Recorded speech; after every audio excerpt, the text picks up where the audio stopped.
Turn around, tell somebody they got it. Okay, they got it. Now, what happens is when we understand these things, and when we understand this thing about religion and about manipulation and things of that sort, we have to come to a place that we have to be willing to step out into the areas of new wine. Revelation chapter 4, and if you read Revelation chapter 5 and on in that section, it talks about Jesus is saying, he says, behold, says to John, the writer of Revelation, he says to John, John, look up. John looks up and he says, behold, John says, behold, I saw an open door in heaven. That's around Revelation chapter 4, verse 1 and 2 and 3 and on. I saw an open door in heaven. I heard a voice say, come on up higher. Come up higher, and I will show you things to come. Later on in Revelation, and understand that Revelation, the book of Revelation, is more of a mystical book. It is a book of symbols. You're going to see lions and tigers and bears, oh my, all in the book of Revelation, and eagles with 18 eyes and things of that sort, and you get all caught up on those kind of things. Don't get caught up here. Just understand that these are all symbols, numbers. The number 12 is the number of the church in biblical numerology. Number 24 is just a multiple of the 12. 144 is a multiple of 12s. It more empowered than just a 12. 144. You'll see these kind of things. You'll understand why these things are happening. And so, but there's a particular passage that you'll see throughout, a theme throughout that book of Revelation. And what it says is that out of the thrones, which are symbolic of God's people who have taken power in a sense of they know who they are. It says, he says, out of this, when I saw the throne and the emerald throne, which is God, he says, then out of the throne I saw something else.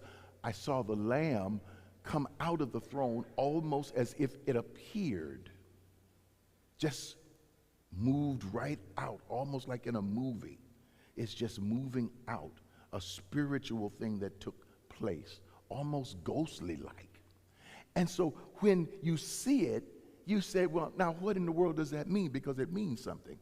What it means is that inside of those 24 elders, which are human beings who have come to understand who they are in Christ, Jesus is within them, and it's showing us that when Jesus goes out toward the front, it's showing us that Jesus was already in them, but now just showing us that that's where Jesus is. That's where his power is, his understanding of himself. All of these things are inside of Jesus, within inside of us. This is Christ in us.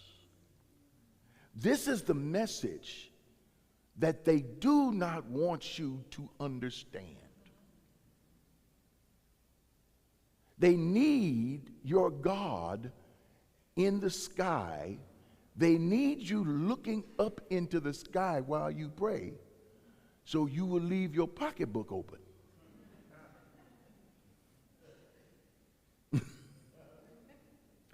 They need you looking up to God in the sky, so you are no longer aware of what's going on around you. They need you to look to the God in the sky, so you are no longer woke. They need you to fall asleep.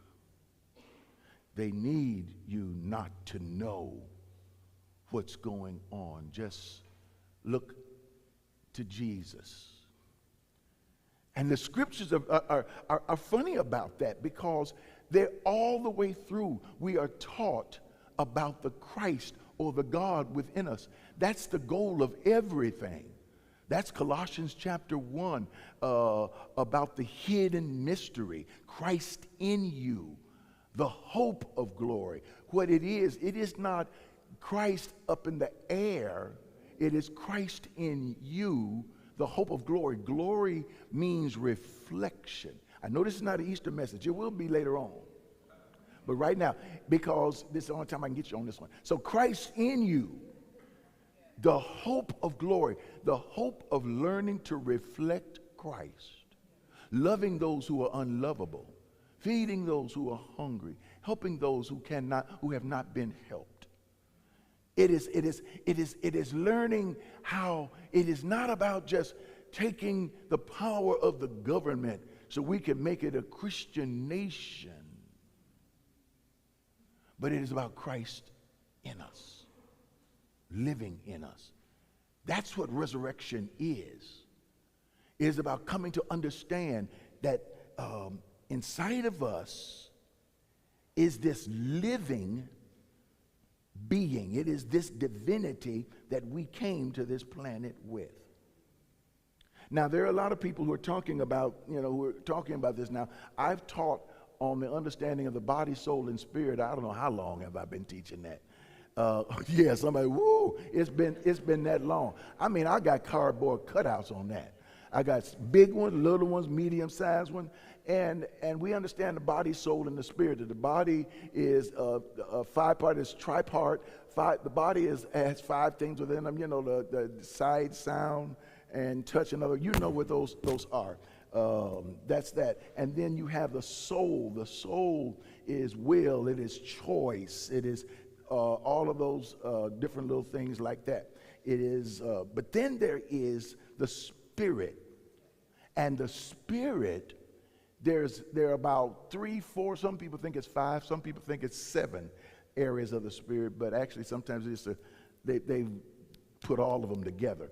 But basically, here's some of the things that are in the spirit. One of the things in the spirit is the divine you, or what I call the extraordinary I. It is the divinity, your divinity.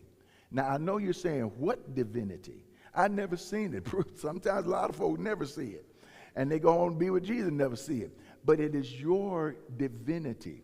It's the thing that you have lost that you're not aware of when you come into this planet, which Jesus helps you, the Spirit of God helps you to find yourself. It is like the boy that had left his father's house and went out, and it says, and he was all messed up in his mind. It says, and he was about to eat pig food. And then it says, and then he came to himself.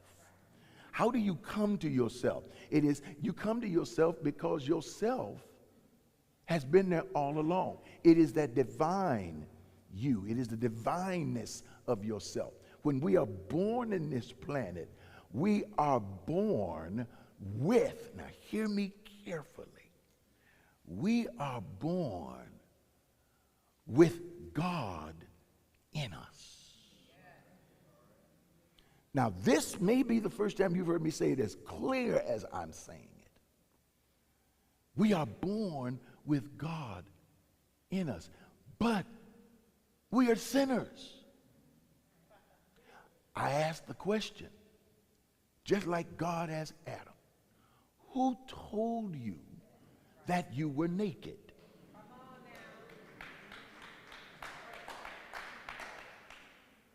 Who told you that? Who told you that there is no divineness in you when you were born? Have you ever looked into a little baby's eyes? There's divinity somewhere. No God in the baby? It doesn't make sense.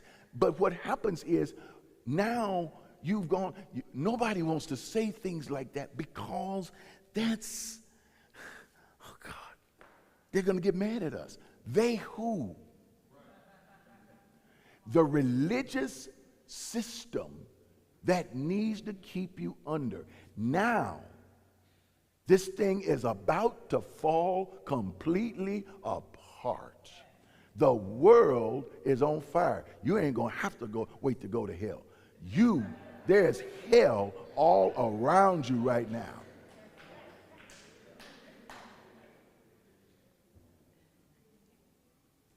You want to see the devil? The devil is all around you right now. And part of what got us into it is religion that snookered people into voting, believing in something that this Christian political kind of thing is going to make our world better if the people will just let Jesus rule it. And what they didn't tell you is that, what Jesus? The Jesus that's going to come down from the sky and sit in the Oval Office? What Jesus is going to rule this? Until they finally have to answer the question. Well, the closest one we got. And they know what his name is to them because that's their God. And if that's their God, then that's the God who saved them. And if that's the God who saved them, then that's the God they must worship.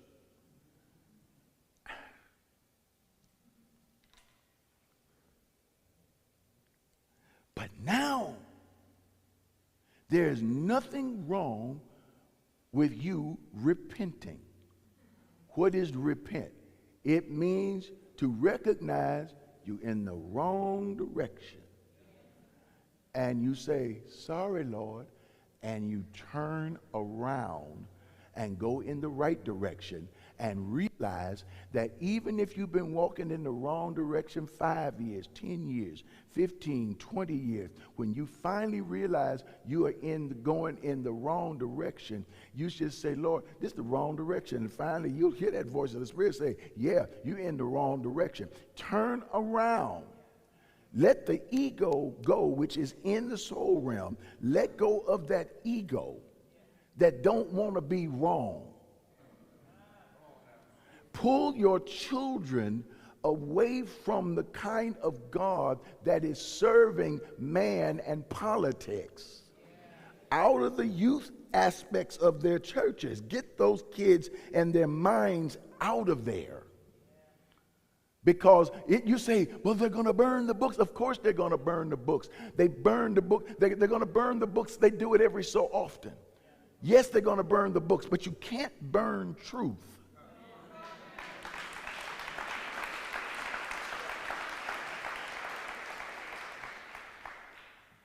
You cannot burn our understanding, and faith comes by learning and by reading. Faith comes by this.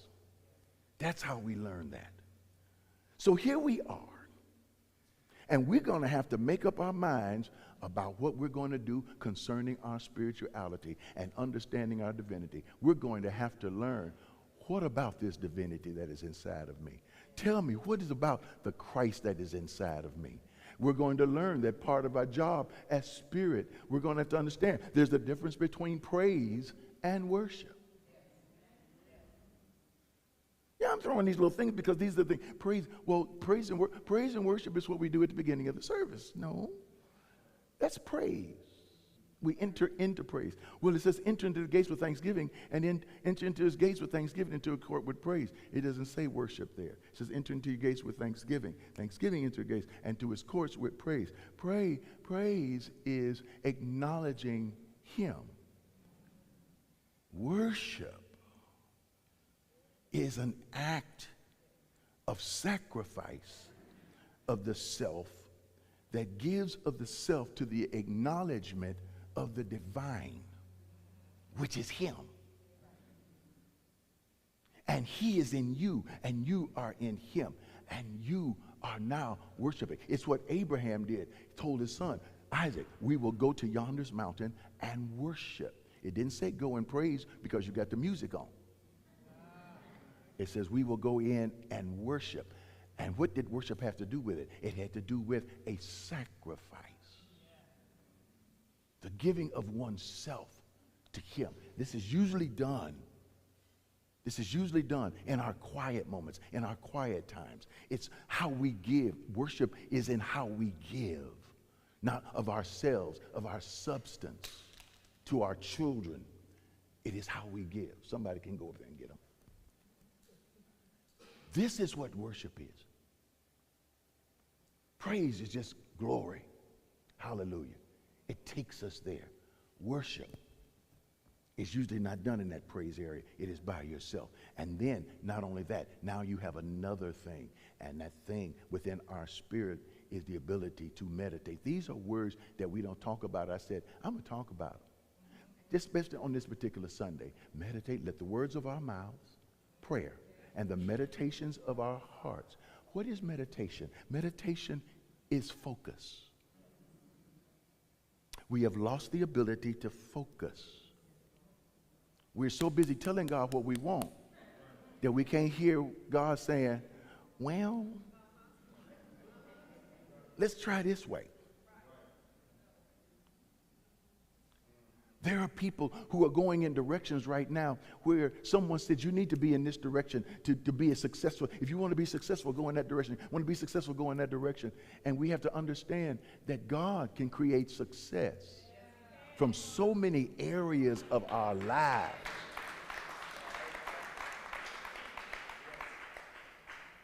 And this God that we're talking about is a huge God. This God is big God. Well, what is his name? His name, you know, people say they know his name. We still don't completely know this God's name. I know we say we know. Well, what's his name? His name is God. We know, no, that's the position. We know that. I've taught that. What is God's name? It's Jehovah. Okay, that's what the Jews use. They use the name Jehovah. Well, it's Yeshua. Okay, that's Jesus' name. Yahweh. Well, that's the name that you're not supposed to speak because it doesn't have any vowels in it, and it's got just those letters, so that you're not supposed to say it because it's something. God, when Moses asked God, what is your name? God tells Moses, he says, I am that I am. When he says, I never even told Abraham, Isaac, or Jacob my name. You're the first one to know my name. What? That's right. Abraham, Isaac, and Jacob. But he said Abraham said El Shaddai. They said Jehovah Jireh. See, that's once again in our teaching. That's once again. People, this is what Abraham called him. That's not what God called himself or herself or itself. We don't know what God is. God is too big for pronouns and nouns and names of that sort. God is huge. And it'll take a lifetime to discover who God is. You say, so this God is in us. God is so huge. God is new mercies every morning. How do you come up with a new mercy every morning unless you're God? He is from everlasting to everlasting. Thou art God. How can God? He's omnipresent. He's in a different place every single time. He's in the same place. He's omnipresent everywhere at the same time. How can God be everywhere at the same time? Real easy. Just get inside of all of you. Oh, if God is inside of all of his worshipers, then he is everywhere where he needs to be at the same time. And if all of us are looking at things, then God can see all things. The devil can't because the devil is not in us.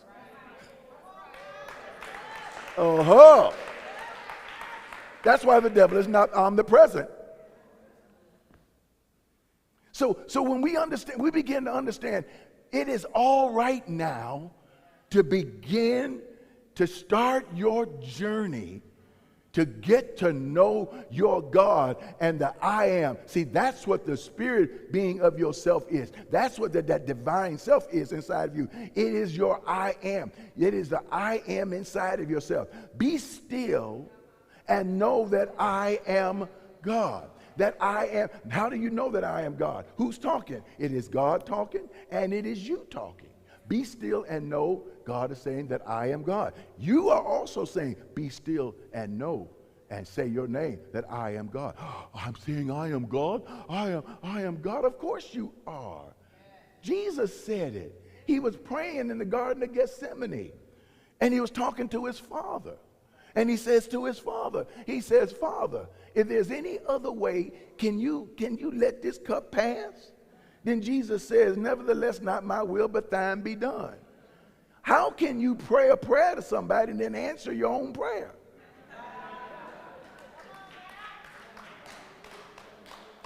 I got to admit, Miles Monroe taught me that one. In other words, that's the house praying to the homeowner, and the homeowner talking to the house. House is talking to the homeowner, homeowner is talking to the house. That's how you can be in a house and be in a home. That's why Luther can tell you, you can have a house but not a home if there's no one there to climb the stair. They're saying that they're there and still be in love with you. Listen, I know what that feels like. I know what it feels like. I know what it feels like when somebody that's been there with you all for so long and then all of a sudden they're not there. That house is a different place.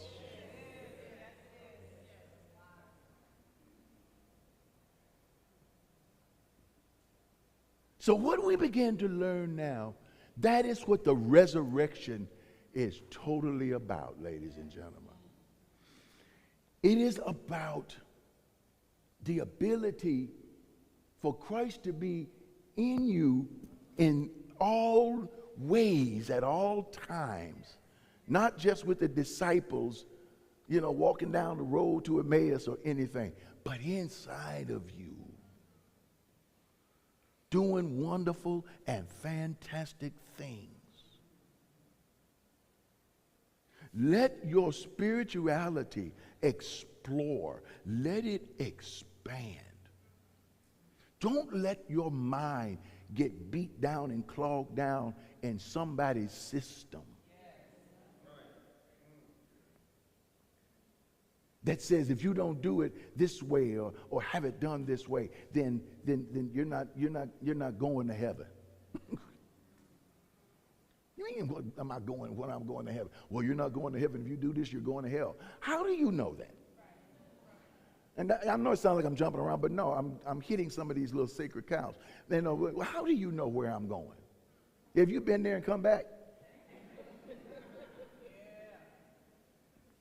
I know you got all these people that talking about they've been to heaven, they saw Jesus in the pearly gates, and they saw, where do you get the idea of the pearly gates? You got it in the Bible. That's where you saw it.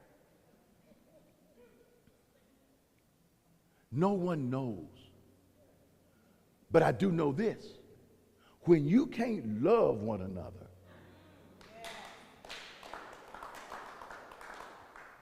look at how the world is treating people, treating immigrants, treating people of color. Look at how these people are treating these people. And know this, ladies and gentlemen, what you're looking at are people who are scared and are facing the gates of hell themselves. They are so close to entering hell, they're saying, if we don't have some kind of something on earth and take it from other folk, it's over. America, ladies and gentlemen, we are at a place in America right now that if it doesn't turn around, what you think America is, you're not going to see that kind of America for a long time, and not in your season of living. You say, but that's not a message of hope. Oh, it is a message of hope. The message of hope is the Christ that is inside of us. The message of hope is now that we are people, worshipers. We are people who now know how to make sacrifices. If we got to go vote, then we go vote. We get up. We do it. We do what we can do. We pray for who we can pray. We help those who we can help. We do what we can. No more sitting back. No more sitting down. You've been hearing about what's going on in Harvard, haven't you? For those of you who don't know, the resident of the resident in the president's house turned around and said, "You do this and do this and do that and do this and do that." Harvard said, "That's a lot to ask for." What they want, they said, "Tell us Those who are immigrants, we want to know their names, their social security numbers, their addresses, who their family members are. Harvard says, no, we're not going to do that. And it's not just out of goodness of their heart. A lot of their faculty members and people on them boards and everything said, no, we're not going to do that. So Harvard says, no.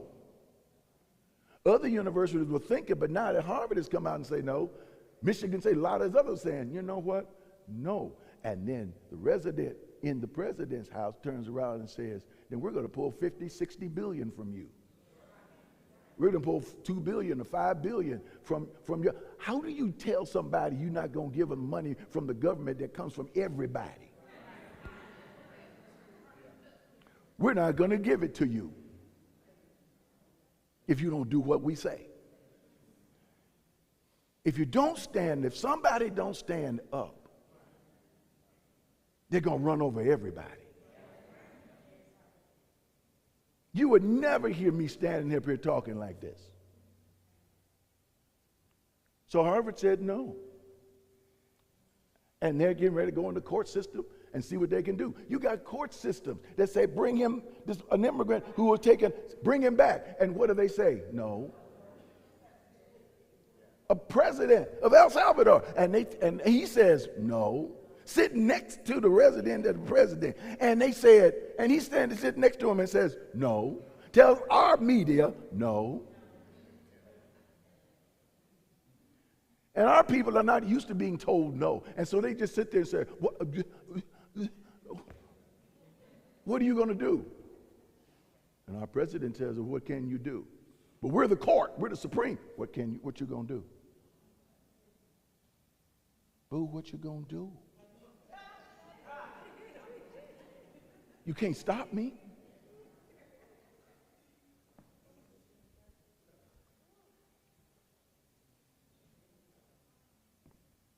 Now you're going to get down to what Jesus is teaching. What did Jesus teach us? What is the message of the gospel of Jesus Christ? What is the Easter message? Now understand, the Easter message is different than the message of Jesus Christ. Easter is a pagan holiday. It's about bunny rabbits and eggs.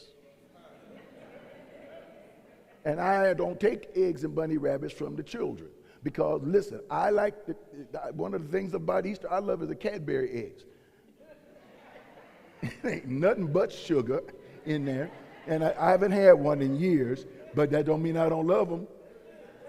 And I've had members used to give them to me week after week. And so Sandra, Lord, she's going to see Jesus. She would say, don't you bring in none of them things no more.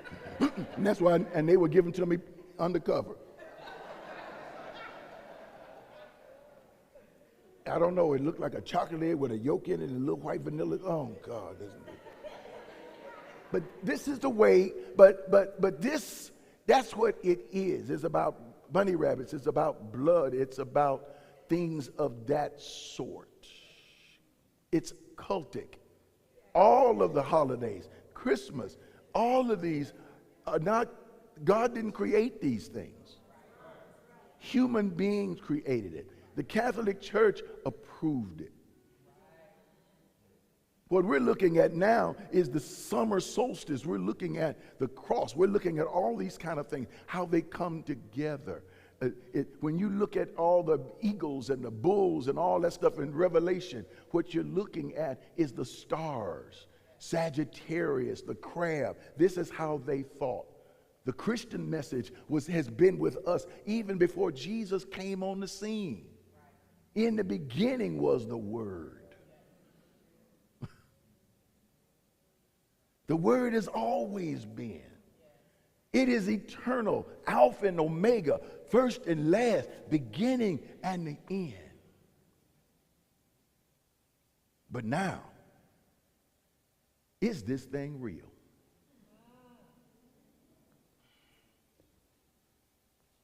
What we just sing songs about is not going to be enough power to get us through.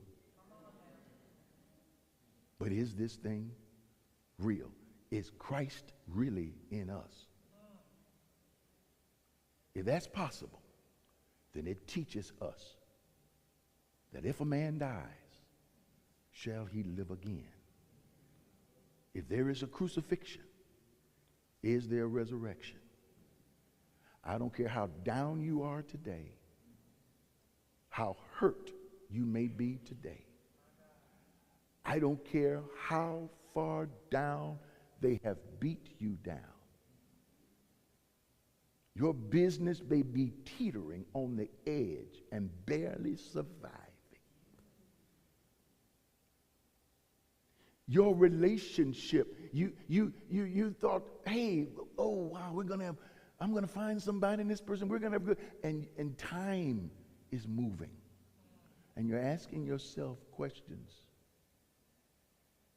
What will I have? What's my future going to look like? You're saying, I don't want to be alone. I don't want to look into the future and find myself by myself. You thought you had the money, and all of a sudden the government comes in, starts playing with stocks and 401ks.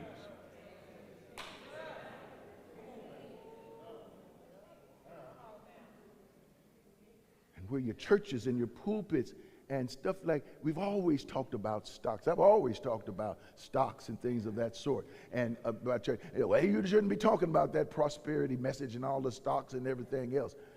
Oh, so that our people are blind, can't see, and put all their money in your system, then you turn around and rip it off? That's why you don't want us to talk?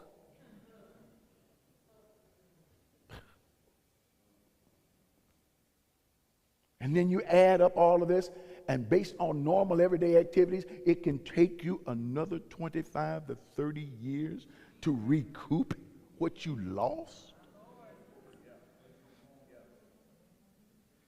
You need something supernatural here now.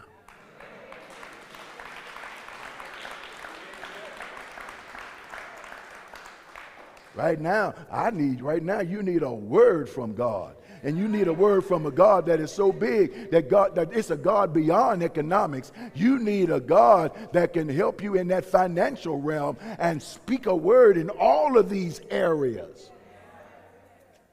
David had 5 smooth stones. You need an accountant and a stock stone to kill this giant, baby. Our churches have to be different now. Where do you go? Where do you attend? I'm not telling you got to go to church every Sunday. I'm just saying, where do you go? Where are you fed? Where do you get your food from?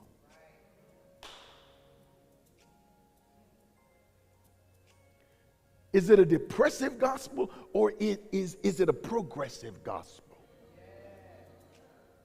Is it a gospel that's always got to go back? We got to go back to the old landmark. We got to go back to the old landmark. Well, baby, Grandma was trying to get away from there and move forward.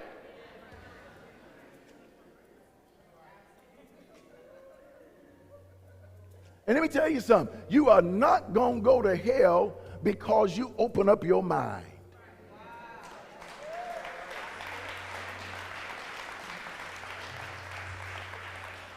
Repeat this after me. I am not going to hell because I open up my mind.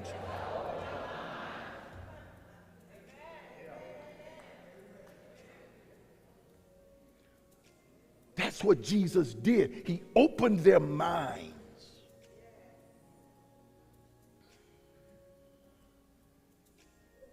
Enjoy your life. Don't let your life be always pious and, oh my God, what if God catches me today, and if I die today, will I go to heaven? Will I go? What's going? Whatever. Enjoy your life.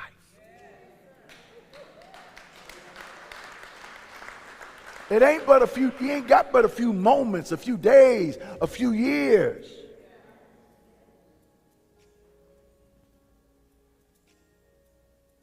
And then don't put junk on your kids.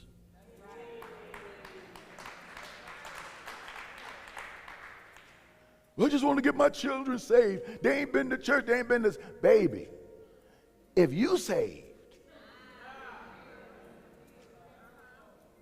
oh, let me tell you. Now this going to wreck your head. If you saved, then your children are saved.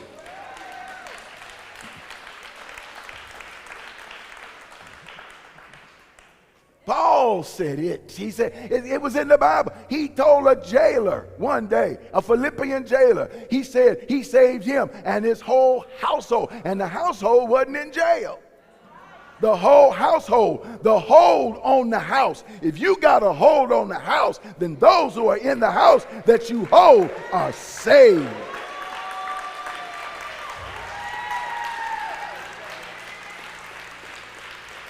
Say, open up your mind.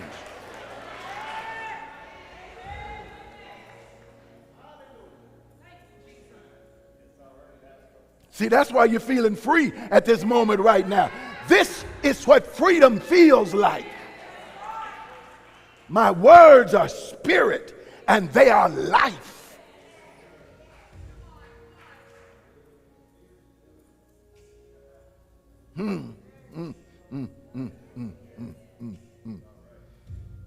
When you got a Christ like that,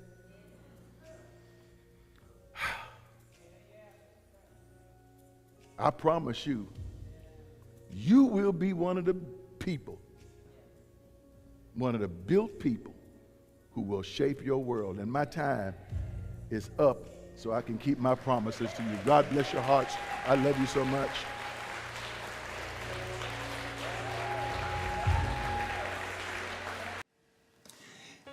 The word this year is bold. I talk to people and they say, you know what, Dr. Ed, I meet a lot of people who say, you know, I'm an educated person, but they talk to me and tell me, you know, you keep flaunting your education, keep using all those big words. Or a person may say they don't like the way I talk, or they don't like the way I look, or they don't like the way I dress. Or, I mean, just a lot of things that people will tell other people what they don't like about them. But you know what I'm going to say to you? Sometimes you got to get to a place in your life that you got to get bold about who you are. Now, that doesn't mean you don't make changes. Hey, check an image consultant out. Hey, go online, see what the latest fashions are. Leaf through a magazine. Check some things out. Learn how to talk about things. Take some voice lessons. Do whatever you want to. Make some changes this year.